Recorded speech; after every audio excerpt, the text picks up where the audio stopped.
Man, the Greek Freak has an update with his contract extension. Steph Curry puts himself and Magic as the best point guards ever, and Anthony Edwards says Team USA doesn't have a Kobe on Roe Zapanta. This is a Clinic All-NBA podcast. I have the two hooligans with me. JJ, how you living, my friend? I'm feeling good. I'm feeling great. What about you guys? Jay, I'm feeling good. Sammy, how you living, my friend? I'm good, man. I'm excited that we're almost done with August. I'm done with fires, hurricanes, earthquakes, and no sports. There is nothing good about the summer. Sorry if you have a birthday then, but let's get to fall. Let's get to sports, man. Let's go. Sammy takes it all the way. Sammy, amen to that, man. And, you know, I'm just excited that finally we're doing some football things, but more specifically, a little bit of basketball news has come out, and Giannis Antetokounmpo apparently won't sign his extension until he gets a commitment from the Bucks. And he said this in an interview. He said, numbers-wise, it doesn't make sense, adding that the organization still has something to prove before he signs. And he said, next summer, it would make more sense for both parties. Even then, I don't know. I would not be the best version of myself. I don't know that everybody is on the same page. Everybody's going for a championship. Everybody's going to sacrifice time away from their family like I do. And if I don't feel that, I am not signing. This is a pretty strong statement from Giannis Antetokounmpo. How much of this is real? Is just this mostly posturing? Or do you guys think that Giannis might have eyes somewhere else if the Bucks potentially can't get things straight? What do you guys think? Well, man, Giannis to me reminds me a little bit of Embiid with the way Embiid uses social media compared to the way Giannis gives interviews. And what I mean by that is we've acknowledged before that if Embiid does anything on social media, there's always a reason for it. There's always a purpose to it. And Giannis saying this to me is a not so subtle way of saying, I expect to be in the conference finals or better every year, and what happened last year is just not acceptable. So I think this is a very clear message to the front office that they need to go for it every year. Rebuilding, retooling is not going to be acceptable for him when he's in his late 20s, early 30s at the peak of what should be his prime. And he's not going to settle for anything less than that. So I think a very clear message was sent. It's going to be interesting how it goes in a traditionally small market like Milwaukee. They've made the moves over the years to go for titles. So I think he's basically saying that this needs to be the rule now, not the exception. So I think that statement was made with a very specific purpose. What do you think, JJ? I'm Michael Jackson, you Tito.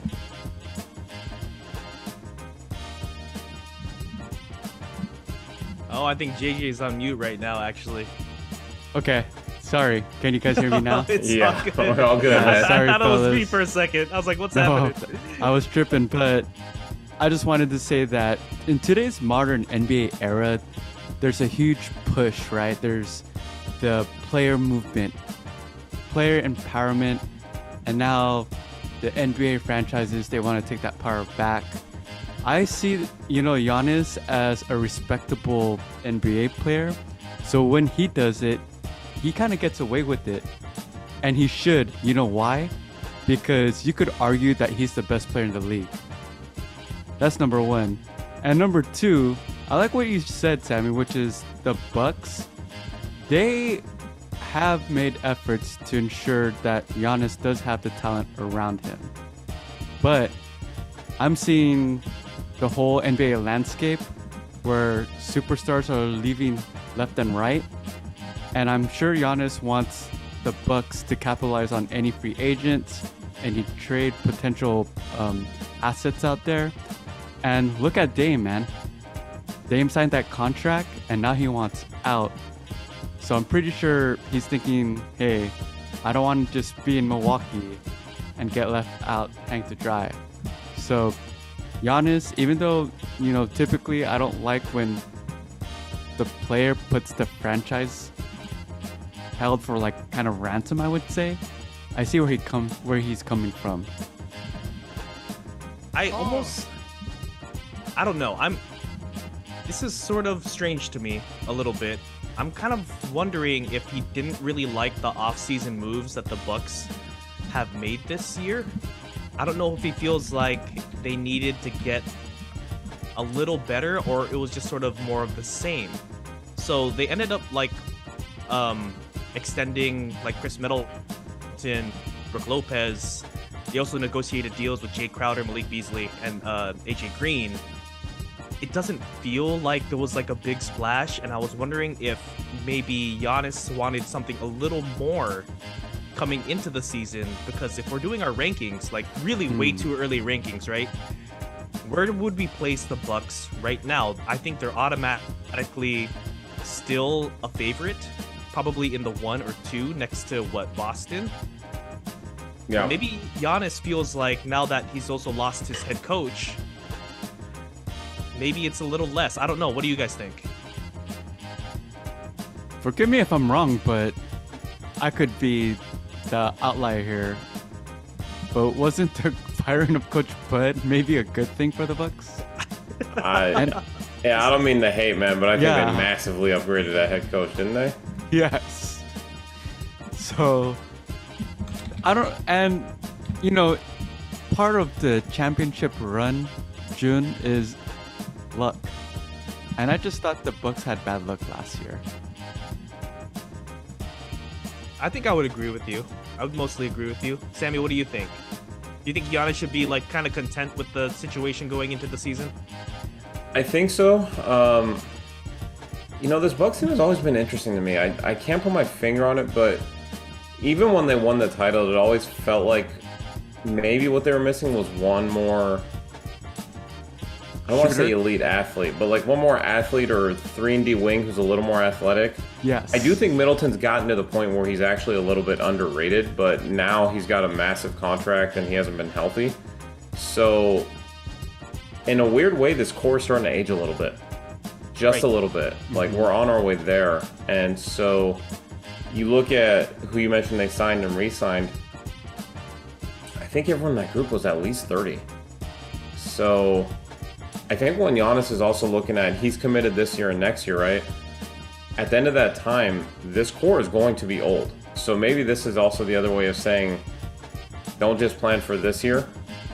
Like, who are you going to bring in to succeed these guys? I think Drew Holiday's already put it out there that when his contract's up, he's planning on retiring, for one.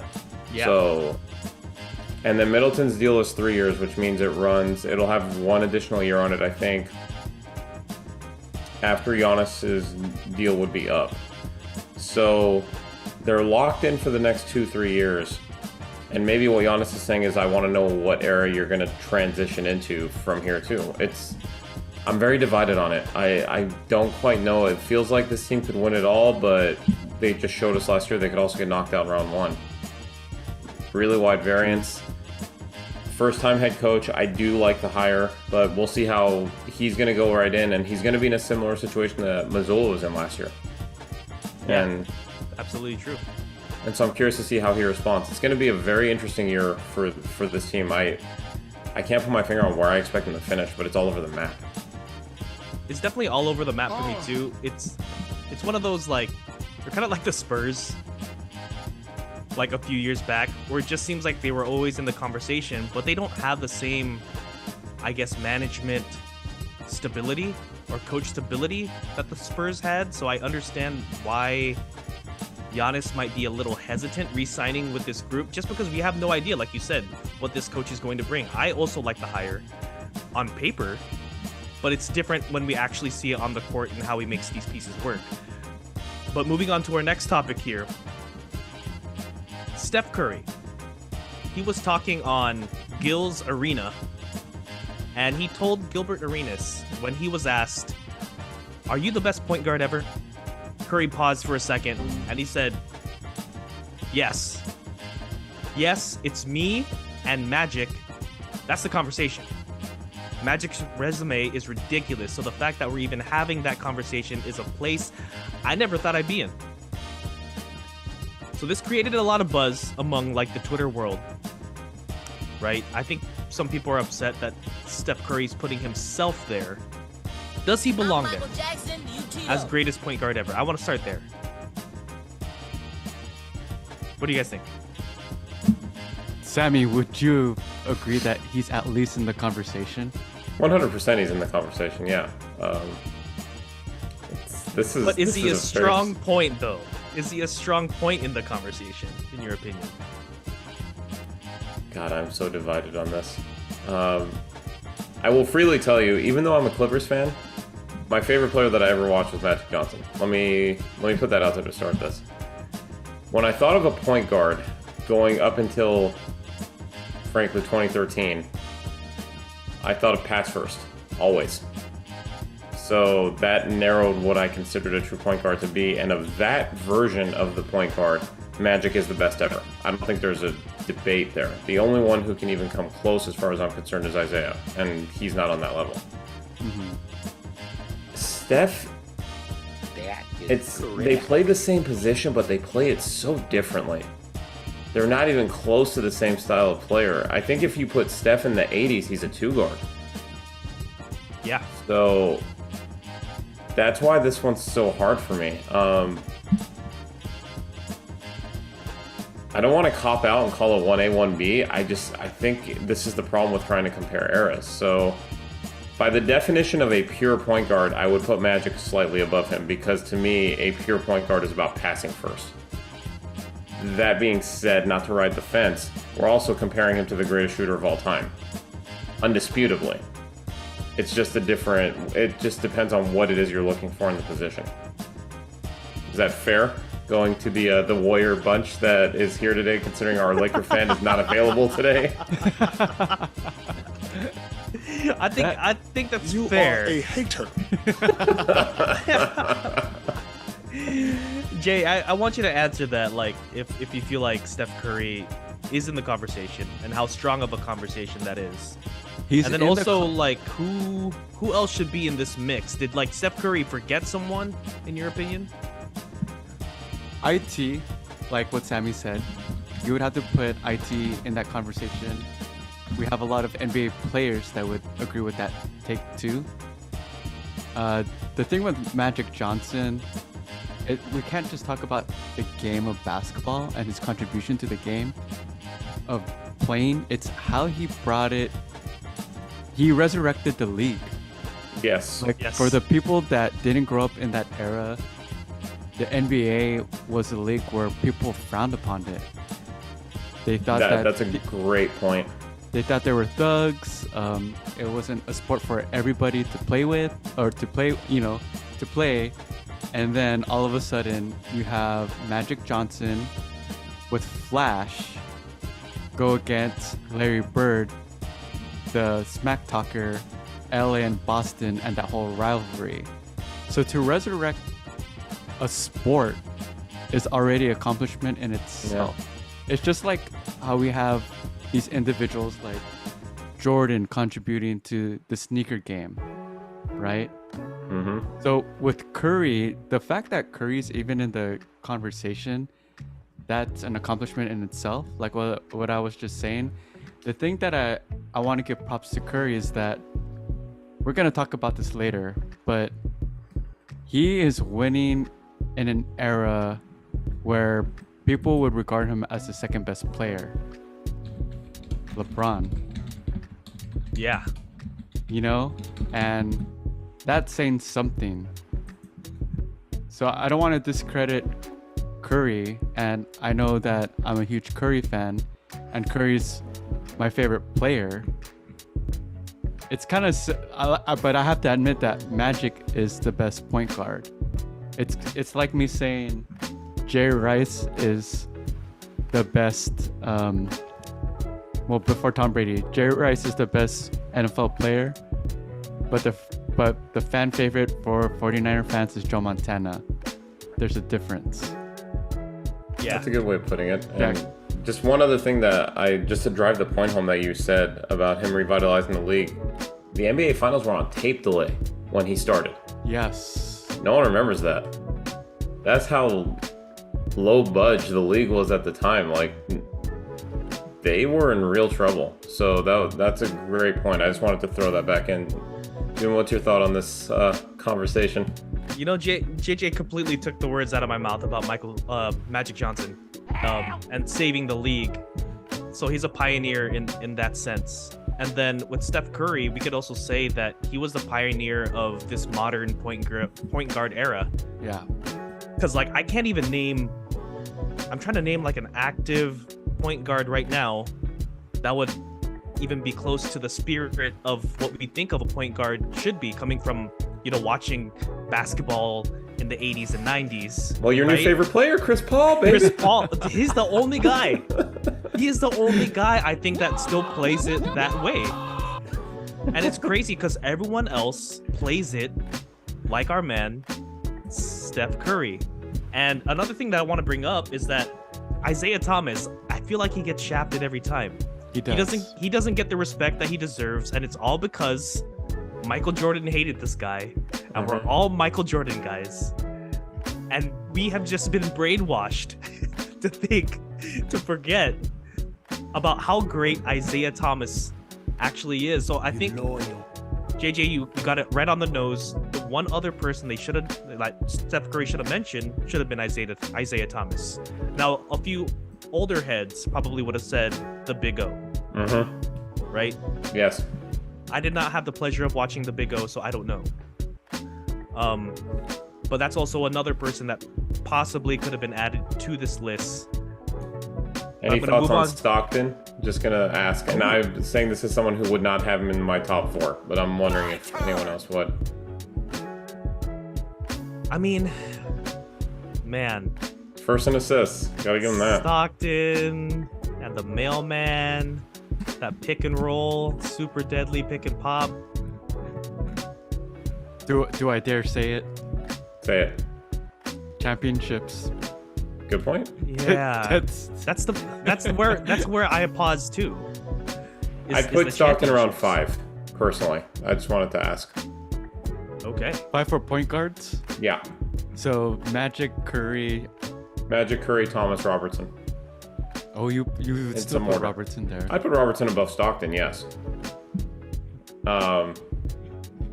That's me. That would be my list. I know that you frown a little more on the classic era, as we'll call it. Does Stockton still end up first in assists I am having a very bad day. if his career wasn't connected to Karl Malone? Absolutely not. That's the part that where I'm at. I think Magic Johnson would have had a great career. I still think Steph Curry would have had a great career. Stockton, I don't know. I'm not confident in saying that if we dropped him in another person's or in another team's roster, I don't know if he still ends up being the great player. Is that blasphemous? Utah people are gonna come after me right now. I know, I feel it. I think it's kind of blasphemous. I think Stockton like... gets shafted just because he played in Utah and he had the mailman, and a lot of other NBA players didn't like Stockton and how he played, quote unquote, Dirty. kind of dirty. Yeah. Yeah. Okay, that makes sense. Sammy, what do you think? I think he would have been good no matter what, but the way you were talking about, like, Magic was transcendent. Curry's transcendent. That organization was not in good shape when Curry first got there. When Jordan got to the Bulls, they were a hot mess. Certain players can elevate their organizations or the league, like JJ said in Magic's case. Stockton is not one of those guys. Yeah. And kind of similar to what you threw out about Curry, but to a much more defined level. We can clearly say Stockton was never the best player when he played, and I think you could easily argue he was never even the best point guard when he played. Magic was always there. Isaiah was always there. So if I can say both of those things pretty convincingly, then don't get me wrong, I respect he had a great career. He leads the league all time in assists, but he's not the same level of player. I think that's pretty clear to say. I agree with... Go ahead. For fan favorite and cultural influence, I'll do honorable mention of AI. That's a good point. Yeah. For the 2000s. Because he was actually best player. You could argue he was the best player that year he won MVP. Yeah, and the league needed him bad in those couple of years too, because there was a talent issue. And by talent issue, I mean lack of in that era. Post-Jordan era, baby. Yes. Yep. And Michael Jordan agrees with us with our assessment of like Magic Johnson and Steph Curry. He had this to say. He said, although greatest of anything is always a debate, I beg to differ on the greatest point guard of all time. Magic Johnson is easily the best point guard of all time. Steph Curry is very close, but not in front of Magic. And he said, he basically finished it off with saying that Steph Curry is the best shooter of all time. And I think all of us pretty much agree. Do we have any disagreements here about what Michael Air Jordan has said? Yeah, I mean, just wanted to point it out that Magic Johnson is one of his close friends, though. So I of wouldn't. course he's gonna have his Yeah, back. he said. True. I have one. It's a small thing. He said easily the best point guard of all time.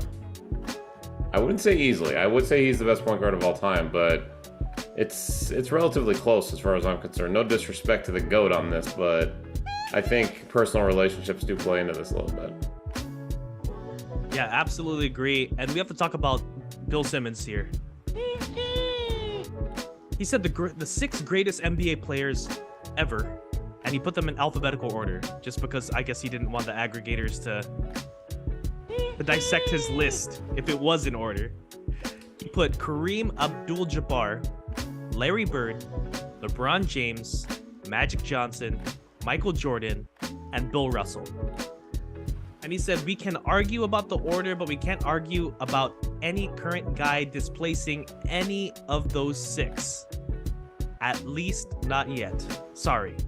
Do you guys agree with that statement? We can't replace any of the current guys with any of the 6. Is this an untouchable 6?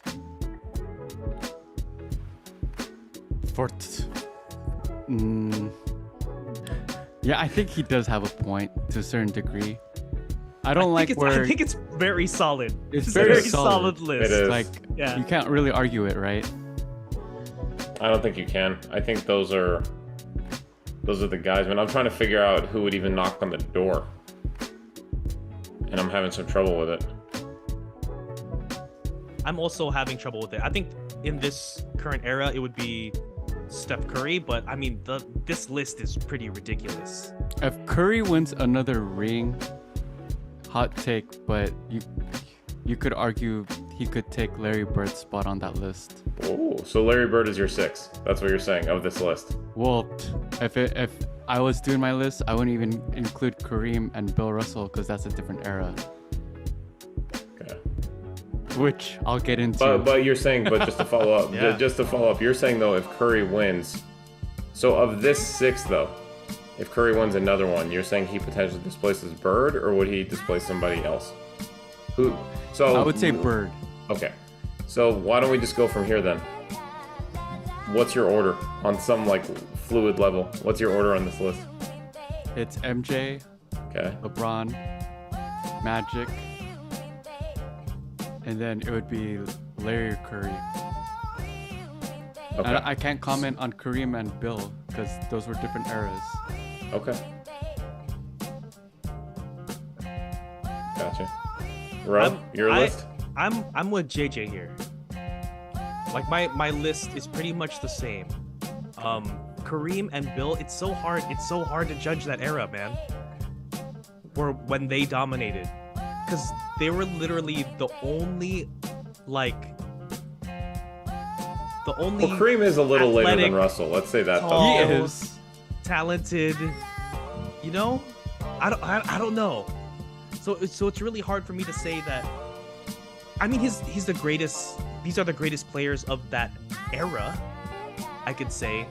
But I mean, like of all time, it's hard for me to get there. People over 60 are going to be very upset with us because we're making are. the I know they 80s and the are. 50s the same era. I'm not necessarily saying that like I acknowledge the fact that they are great players and they accomplished great things, but they're also really difficult to assess because the talent disparity between them and the next person was so huge during that time. You know what I mean? Yeah. It's just hard to say, and it was, It a was different era. sport. I'm Yeah, gonna different So- sport. So is your top 4 the same as JJ's top 4 then? Of the let's call it the 80s on. Yes. Yeah. -2. Okay. Jordan, James, Magic, Bird. Okay. That's where I'm at too. All right. And Our lists is exactly the same. And yeah, and I mean, do you agree with like the whole? We're just bringing it back to Warriors here. Steph Curry. If Steph Curry wins another, would you enter him in the conversation here? he'd be in the conversation. I would not tell you with any conviction that he would displace Bird for me, but it would be a good debate to have.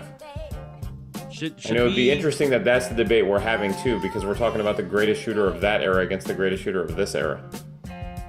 So that part's interesting. But yeah, he'd be in the conversation. I wouldn't tell you convincingly I would put him there.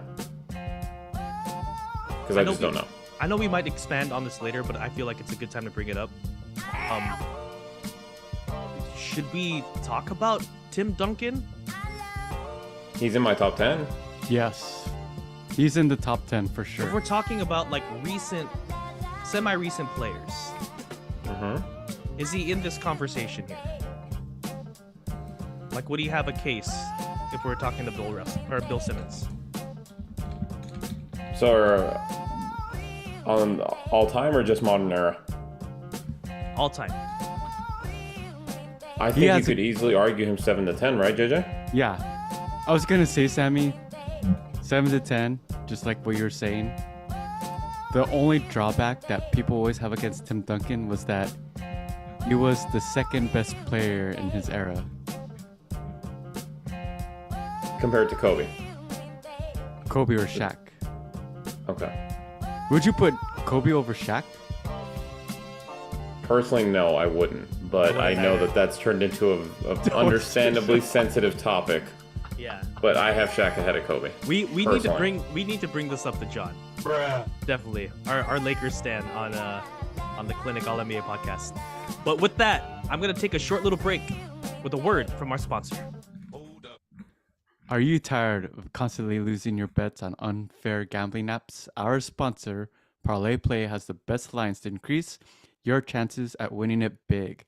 Not only does it have great lines, it also has an awesome app with a community feel. Use code CLINICALLNBA for a deposit match up to $100 and a free $5 game on the house. They also have a feature called Slide the Line where users can raise or lower a line of their choosing. Pause the pod, get on your phone, download the app now. Pause the pod indeed and download that app. We're going to take it to our next topic here. We're going to talk about NBA 2K. And in the new NBA 2K, players may journey back to 3 distinct periods of league history with the opportunity to rewrite it while leading a period-authentic club over a multi-year stretch. And they have it split up in a few eras here. Excuse me. They have the Magic versus Bird era, Jordan era, the Kobe era, the LeBron James era, and then also the modern era, which is now. This has created a little bit of buzz because we have 2 eras here that are kind of up for debate. And I want to start with the first one, the Kobe era. Should that particular time be called the Kobe era in your guys' opinion? What do you think? Sammy, ready to get canceled or what? Already, I'm always ready, Jay. I'm always ready. I mean, we have to talk about it a little bit because it did create buzz online. All right. Would it be more fair, depending on exactly what years that era is, to call it the Lakers era? If it goes back to the late 90s, when they won the first 3, which I don't know if it does or doesn't, I have to throw that out there for this. And it goes all the way through when they got Gasol, then I could call it that. I know that the whole point of this game was they wanted to go by individual players, but there is a very legitimate argument that Kobe was not ever the best player of his era. And you have no idea how blasphemous I feel saying this on 8/24. but I'm just gonna be honest. So I get why they did it. It's also, the company is a business. This is marketing. Yes. It's a lot easier sell Great point. to sell it and call it the Kobe era because everyone's gonna buy it. But you could have just as easily, as far as I'm concerned, called it the Duncan era or the Shaq era, because there was no defined best player there the way that there was in the Magic Bird era, the Jordan era. Even the LeBron era, you could always say he didn't dominate, but he was the best player of the era. You could say that. I don't think you could say that for that era. So, Would you rebrand it if you could? for the sake of game sales, no. I'm being completely honest with you. But Okay. if I was just calling it like based on players, I think I would just call it the Lakers era.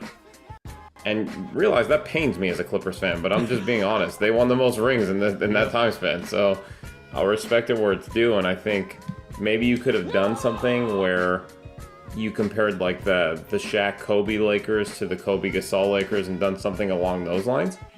Maybe that would have been an option. You still pay your respects to Kobe because he's the one that connects both of those teams. So maybe that's the way to go. But I would throw something like that out there. JJ, JJ? what do you think? How many rings does Tim Duncan have? 4? Or is it 5? Or is it 5? Let me see. It's 5. You know, the other stat, just to help out our Spurs fans out there, is that Tim Duncan and Coach Pop made it to the postseason 19 or 20 straight years. The Lakers never accomplished that, which is insane to me. I do get it though, like what Sammy was saying, that it's a business move and Kobe is in the lore of NBA greatness, NBA legends, as he should be. But, and there is a but, if we're gonna talk about the eras, and if you're gonna brand it with the eras, do you give it to someone that influenced a generation like Kobe, or do you give it to the most dominant players, which Sammy just stated was Tim Duncan and Shaq? I think people sleep on Shaq a lot, and that's a crazy statement to say. Yes. Like when you see him performing, or when you saw him perform during like especially the early championship runs, he was unstoppable. I'm not joking. Unstoppable. Agreed. I absolutely agree. What do you think of the LeBron era? Like calling it the LeBron era? I really want to hear what you two have to say about this one first, so please. Once again, I get it. LeBron James, arguably the second best player behind the GOAT, Magic Johnson. But there is a but, just like Jun said before he read, or like before he explained the prompt, which was, do you agree with the naming? With the LeBron era, you could have rebranded it to LeBron versus Curry era, like what they did with Magic versus Bird. Actually, a lot of LeBron's losses in the finals was against Curry. And you know, I'm with you, Jay. This was the point I was gonna bring up. Is that I like Magic versus Bird era, right? That's a cool That's- like brand matchup Yeah. name, right? That's it explains the era perfectly, right? Mhm. I also think they should have done Kobe versus Duncan. I think that would have been more defining. And then LeBron versus Curry. And then just leave Jordan, the Jordan era. Because he's the GOAT. Because he's the GOAT. Yes. Did he really have anyone that was his rival? Really? I guess you could have said Isaiah Thomas? maybe the Knicks, maybe Isaiah Thomas. But even that feels kind of wrong because for the most part Jordan just dominated his time, right? I mean, 2 3-peats says it all. So I almost think they should have done someone versus someone for every era except Jordan's era. I think that would have been the way to go. I like that. I agree with you. And just to support our last segment, no era before Magic and Bird because the game of basketball. Wait, hold up. Let me stop myself. I'll just stop there. You don't want the Bill Russell era? Wow, the tape delay era. Just won't say anything. You're not gonna hop onto your PS5 and go straight to the Bill Russell era? You don't want to rewrite that history? Nah, he's breaking out the Like Atari 2K for that says? one, I think. Oh my goodness. All right, Just I'm further gonna, supports our point, man. I'm I'm just saying. I'm gonna take us actually to our last topic because we're kind of running out of time here. We're gonna talk about something recent, okay? So, World Cup camp started not too long ago. Anthony Edwards, he basically disclosed this conversation that he had with Steve Kerr. He said that Steve Kerr said, Dwayne Wade came off the bench when Kobe played. And Anthony Edwards replied, we don't have a Kobe, but all right. Which is kind of a funny statement. What do you think about, I guess, Anthony Edwards kind of clap back to Steve Kerr? Especially Who's now the that he's daddy? like the best player on Team USA right now.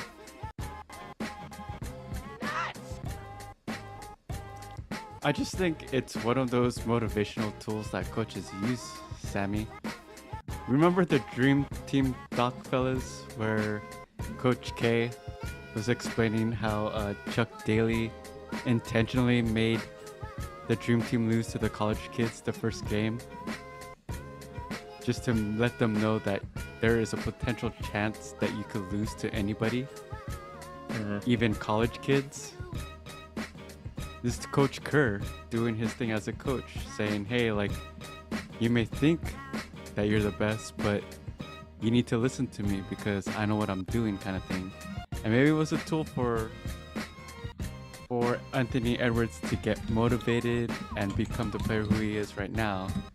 And for those people that don't know this history between Anthony Edwards and Steve Kerr, for the 2021 or 2020 draft, the year that the Warriors drafted James Wiseman, Anthony Edwards did get interviewed by and worked out for the Warriors, and Steve Kerr told him straight up, like, hey man, like, I know you're gonna go number one, but the way that you're working out for these teams, you need to try harder because it looks like you're not really trying.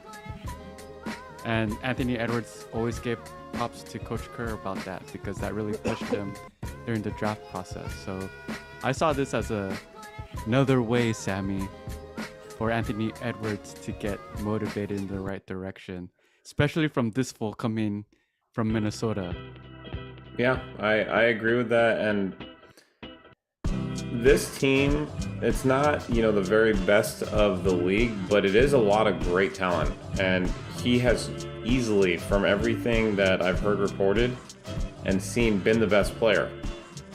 He looks like he's ready to take another leap to be a top 10 guy in the league. And if that carries over, then I think that alone should tell you how good the coaching has been at FIBA for him. Between, I think it's Spoelstra, Kerr, and Ty Lue are the three coaches over there right now. So if the T-Wolves organization is seeing this, they need to realize that don't get me wrong, Edwards has been great for them. He's only been in the league 3 years, and I think we forget that sometimes. But there's another step that's there, and they need to maximize it because clearly Kerr has pushed some buttons that worked fast. I mean, they haven't even started the main tournament yet, and he's absolutely shined. So I'm not mad at it because there are certain coaches who have the cachet and who have the respect around the league to be able to even bring up benching a player like this. Kerr's got the rings. He's got him as a player. He's got him as a coach. He's allowed to try stuff like this and throw it out there. Like, if this was, just because we talked about him earlier, no disrespect, but if this was Adrian Griffin, who's never coached before as a head coach, and he tried it, I think he would have gotten blasted for it. Yeah. Because he doesn't have the background yet. Steve Kerr's got the background. You can do stuff like this, and it looks like whatever he's doing with Edwards is working and then some. So I'm all good with it, for sure. I think we're all Anthony Edwards fans, and we really, really want him to succeed. And the fact that he's in Minnesota playing with Karl Anthony Towns, where people question his work ethic all the time, I personally was worried about how Anthony Edwards would turn out in his career. This is literally the best thing that ever could have happened to him this summer, is working with these coaches, having someone like Steve Kerr push the right buttons, and we're already seeing dividends of like how good he can be. And his playing with, I mean, like you said, Sammy, not like legitimate superstars yet, but definitely up and coming stars here in the NBA. Like the starting five is Ant Edwards, Brunson, Mikal Bridges, Brandon Ingram, and Triple J. For the most part, these are all good players who all have a role, and this is like begging for a superstar to rise, right? And you're hoping it's one of these five, and Ant Edwards is definitely rising above the crop here, and I can't wait to see how next year turns out. Like, I'm very, very excited over this news. I don't know if Cat's gonna be there next year, just because I do think that a Dame Lillard Cat trade would be super interesting. We can talk about that another time, though. Boys, that's actually all we have for tonight's pod. I want to thank you two for being on. JJ, thanks for being on, man. Thanks, everybody. I appreciate you all. Sammy, thanks for being on. Always good to be here, man. Thank you. Sammy takes it all the way. And of course, shout out to John, shout out to RJ, our video producer. Check out our YouTube channel. Remember to rate, subscribe, and review. Like us on our Facebook group page, The Clinic All NBA Podcast, and follow us on Twitter at Clinic All NBA. I'm Rosa Panta. This is The Clinic All NBA Podcast. Come find us wherever you get your podcasts. I'm Detective John.